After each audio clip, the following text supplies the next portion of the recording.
கண்ட கண்ணீர் வருமே. தங்கச்சி கண்ணில் கண்ணீரக் கண்டா தன்மானம் கூட அண்ணன் விட்டு தருமே.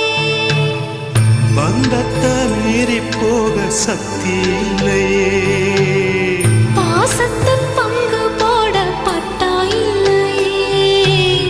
இருக்கு இழகி போச்சு விட்டு பாறையே.